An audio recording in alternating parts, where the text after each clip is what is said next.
And you've been listening to White House Press Secretary Jen Psaki there updating us on the latest with regard to the Russian invasion of Ukraine, mentioning there the ways that the U.S. is carving a path forward as gas prices are surging across the nation. We are definitely all feeling that America is focused on holding Russia accountable. Let's talk a little bit more about this with ABC's Elizabeth Schulze, also former senior CIA field operative, Daryl Blocker, also an ABC contributor. Elizabeth, you know, we also know the White House is planning new sanctions against Russian oligarchs. We talked about this yesterday. We actually laid out and put names and faces and background to all of them. And we went down a bit of a rabbit hole because it was so fascinating just to see this posse that surrounds Vladimir Putin and the amount of money and assets that they have and the power that they have. And you can understand why, if indeed Russian oligarchs were to be sanctioned, what an impact that would have on Putin and his financial abilities to rule. Right, Kira. And the White House is saying we're not done imposing these sanctions yet. The Press Secretary Jen Psaki teased ahead to this announcement we expect shortly from President Biden, putting more sanctions on oligarchs in place. She said there are specific qualifications they're looking at, especially proximity to President Putin. They're trying to target the people who are storing their, potentially even storing some of President Putin's wealth, but storing their wealth, who are very close to the president himself. She says there are possible travel bans now going into effect.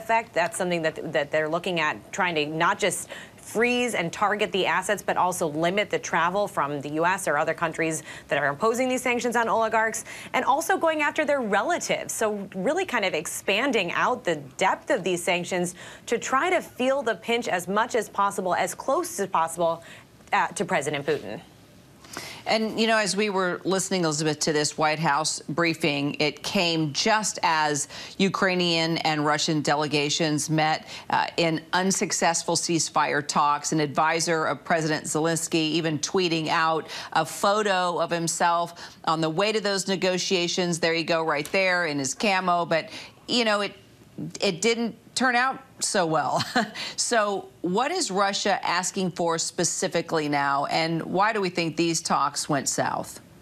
Kira, hopes had been dim going into these talks in the first place. A senior U.S. official had told us they're really a sideshow right now. And that's because Russia is continuing to demand that Ukraine surrender. It wants this Ukraine to leave out its ambitions of ever joining NATO. And those have been non-starters from the beginning. So we heard from the Ukrainian representative. He said ultimately the results Ukraine needed from these talks have not yet been achieved.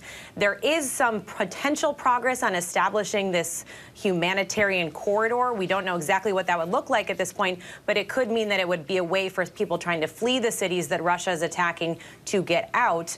You know, ultimately, President Putin really doubling down here, though. He said, as these talks are happening, the invasion is going according to his plan. So even as there is this effort to try to talk about a ceasefire, full on, full speed ahead from the Kremlin and from President Putin there.